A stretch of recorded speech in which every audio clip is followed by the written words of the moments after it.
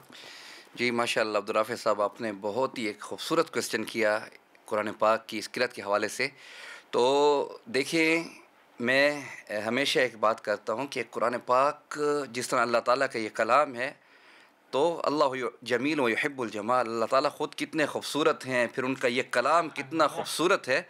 और फिर उसके साथ साथ हमेशा हदीस मुबारक की रोशनी में कि कुरान पाक को खूबसूरती और उस अंदाज़ से पढ़ो कि जो इसके पढ़ने का अंदाज़ है, या उस तरीक़े पर पढ़ो जो इसके पढ़ने का तरीक़ाकार है।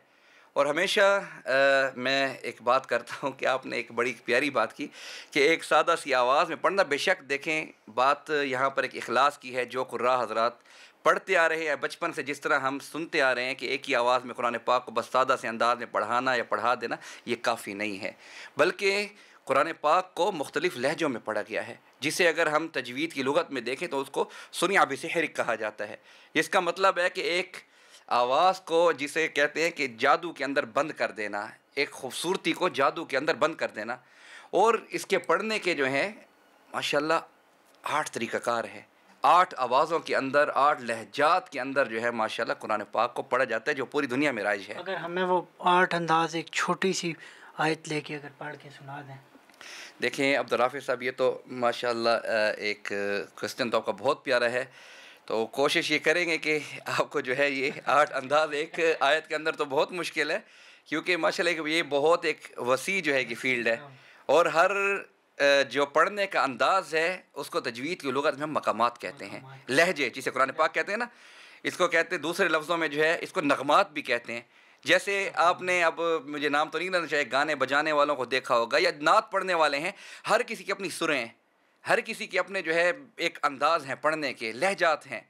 तो इसी तरह कुरान पाक को पढ़ने की भी अपनी अपनी सुरें हैं, अपने अपनी आवाज़ें हैं। और फिर मज़े की एक और बात बताऊं कि हर सूरत या हर आयत या जो अहकामात इलाही हैं उनको पढ़ने का अपना एक मकाम है। अब बाज़ मकामात ऐसे हैं जिसमें सिर्फ़ और सिर्फ अल्लाह ताला के उन अहकामात या उन आयत को पढ़ा जाता है जिसमें जन्नत का ज़िक्र होता है, खुशी का ज़िक्र होता है। अब बाज़ मकामात या बाज़ आयत अल्लाह ताला की या आयतें या अहकामात ऐसे हैं जो जहन्नम से मुताल्लिक़ होते हैं, जिनमें अज़ाब का ज़िक्र होता है या जिनमें हमें कोई वाज़ व नसीहत जो है एक मतलूब होती है, तो उसको पढ़ने के लिए एक अलहदा मकाम की ज़रूरत पड़ती है। तो अल्हम्दुलिल्लाह ये 8 मकामात हैं कि जिनके अंदर पूरा का पूरा माशाल्लाह जो है ये कुरान पाक दुनिया में जितने भी कुर्रा हज़रात हैं वो इन्हीं 8 मकामात के अंदर ही कुरान पाक को पढ़ते हैं। अब उसमें जो मैं थोड़ा सा जो है चले सामीन माशाल्लाह आपने जब ये सवाल किया तो सुनिया बिसहरिक जो है ये 8 मकामातों का मजमूआ है, जिसमें सबसे पहला जो इसमें मकाम जो साद है वो सबा, मकाम सबा जो है। अब आपने मुझसे जो क्वेश्चन किया कि आप ज़रा पढ़ के सुनाएं, चलें मैं आपको एक दो आयात इसमें जो है पढ़ के आपको सुनाऊंगा। तो मकाम सबा असल में एक जो है बड़ा एक कर्ब वाला और एक बड़ा एक दुख वाला, कि जिसे हम दूसरे अगर इसी लुगत में देखें तजवीद की तो इसको एक ठंडी हवा का झोंका भी कहते हैं। कि जिस तरह बंदा एक गर्मी में बैठा हो, उसका जिस्म जब पसीने से शराबूर हो, तो जब उसको एक ठंडी हवा का झोंका लगता है तो उसका अंग अंग जो है तरोताज़ा हो जाता है।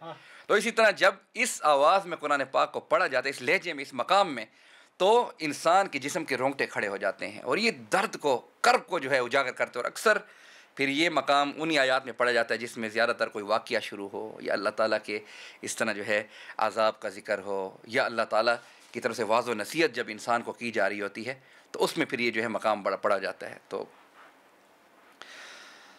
अऊज़ु बिल्लाहि मिनश शैतानिर रजीम, बिस्मिल्लाहिर रहमानिर रहीम, या अय्युहल इंसानु मा गर्रक बिरब्बिकल करीम, अल्लज़ी खलक़क फसव्वाक फअदलक फ़ी अय्यि सूरतिन मा शाअ रक्कबक।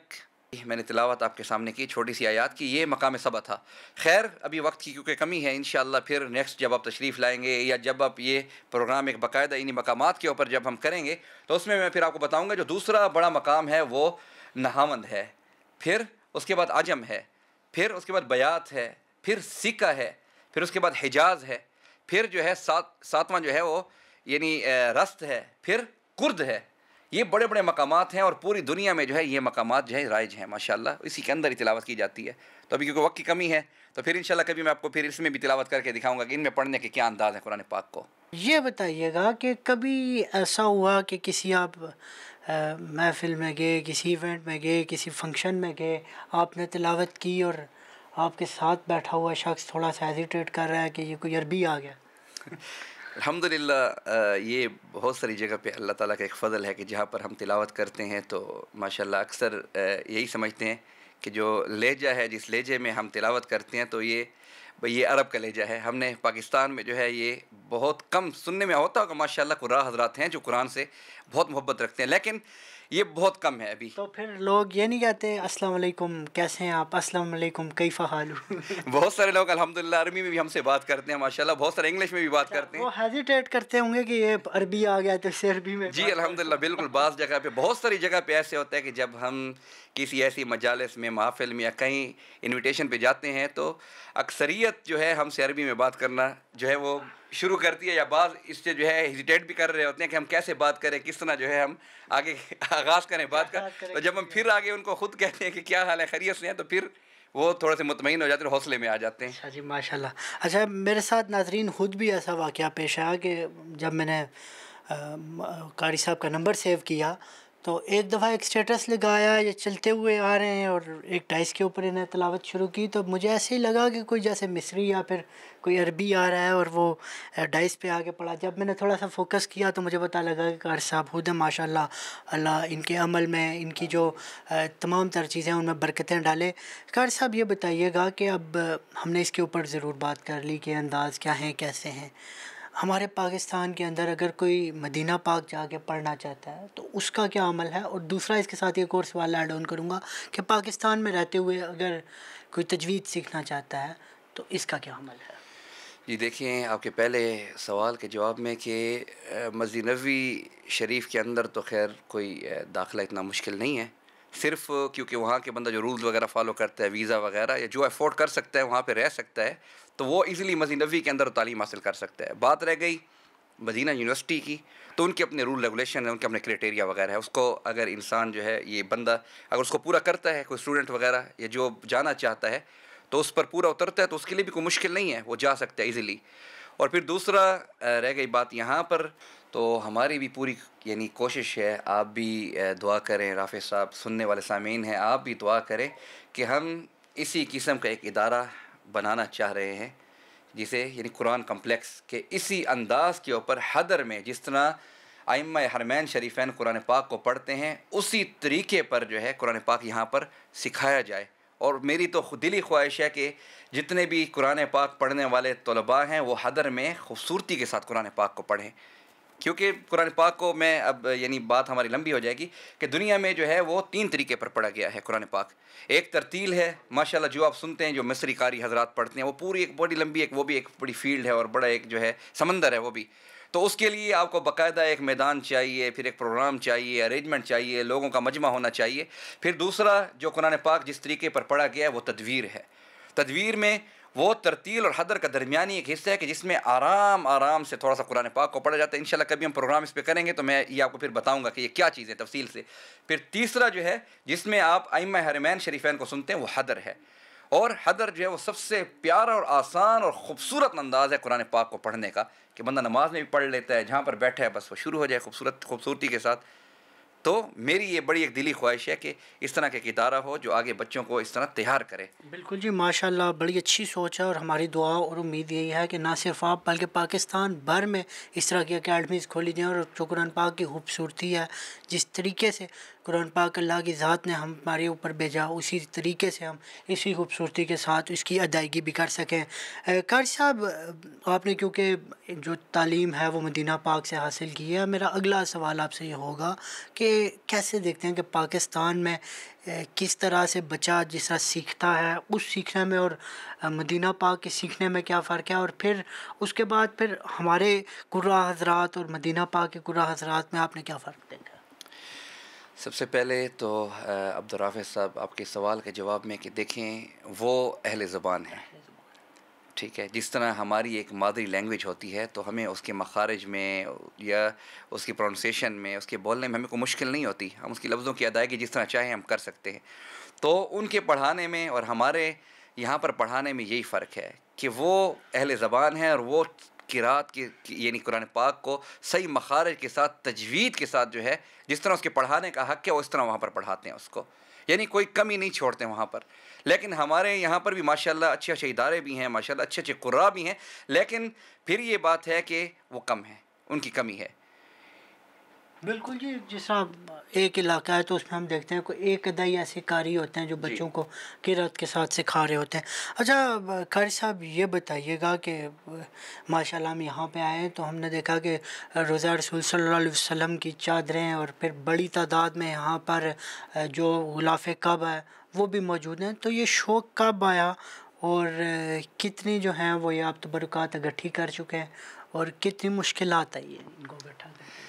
जी, ये वही बात है कि एक शौक़ जो है इसका ना कोई मोल होता है और ना कोई हद होती है। अल्हम्दुलिल्लाह हम बचपन से देखते आ रहे थे माशाल्लाह, वहाँ पर सऊदीया में भी जो वहाँ पर शयूख़ के घर में भी ये लगे होते थे, वहाँ पर उनके भी माशाल्लाह दीवानियों के अंदर उनकी जो बैठक हम जिसको बोलते हैं मेहमान खाने जो होते हैं, ये उनकी ज़ीनत बने होते थे। तो वहाँ से भी देख के माशाल्लाह एक शौक़ हुआ। फिर जब लाइव बैतुल्लाह शरीफ के सामने जब बंदा जाकर खड़ा होता है, फिर रसूलुल्लाह सल्लल्लाहु अलैहि वसल्लम की उन सुनहरी जालियों के सामने जब हम सलातो सलाम पढ़ते हुए गुजरते हैं तो उसके अंदर ये जो ग्रीन पर्दा नज़र आता है तो बंदे के दिल में ना एक कुदरती एक तड़प और ख्वाहिश पैदा होती है कि काश कि ये जो तबर्रकात हैं ये हमें भी मिल जाएँ, या हमारे पास भी ये तबर्रकात का कुछ हिस्सा जो है हमारे पास भी होना चाहिए। तो यहीं से एक तड़प पैदा हुई और फिर उसमें अल्लाह ताला ने मदद की। जब बैतुल्लाह के सामने खड़े होते तो देखते कि वो गिलाफ, उसके ऊपर फिर माशाल्लाह वो गोल्डन कैलीग्राफी। तो कौन ऐसे है कि जिसका दिल नहीं करता कि उसके घर में या उसके पास ये तबर्रकात मौजूद ना हो। तो अल्हम्दुलिल्लाह इसको यानी फिर हासिल करने के लिए भी एक बड़ी जिसे कहते हैं तगदो करनी पड़ी, बड़ी माशाल्लाह जो है एक सिफारिश भी आप कह सकते हैं, बड़ी मेहनत भी कह सकते हैं। तो बड़े एक सिलसिले के बाद ये हासिल हुई अल्हम्दुलिल्लाह। अच्छा, तो ये बताइएगा कि जिनकी सिफारिश डलवाते थे वो ये नहीं थे कहते कि कुछ थोड़ा बहुत हमारे लिए भी रख लेना? जी अल्हम्दुलिल्लाह, जिनकी सिफारिश हमने डलवाई है तो माशाल्लाह वो खुद कफ़ील है इस चीज़ में। अच्छा। अल्हम्दुलिल्लाह अल्लाह ताला ने उनको भी ये बहुत सी चीज़ों से नवाजा है अल्हम्दुलिल्लाह, बहुत सारी तबर्रकात से नवाजा है। तो जिसे कहते हैं कि ये भी एक ऐसा शौक़ है कि जिसकी प्यास नहीं बुझने वाली। बंदा कहता है कि हल में मज़ीद वाली बात है कि और हो, ये तो कुछ भी नहीं है। तो इंशाल्लाह ज़िंदगी रही तो अभी और भी हमने बहुत कुछ तबरक़ात भी जमा करनी है, बहुत कुछ तबरक़ात और लानी भी हैं अल्हम्दुलिल्लाह। अगली दफ़ा इंशाल्लाह आएँगे तो मतलब ये कमरा कम होगा।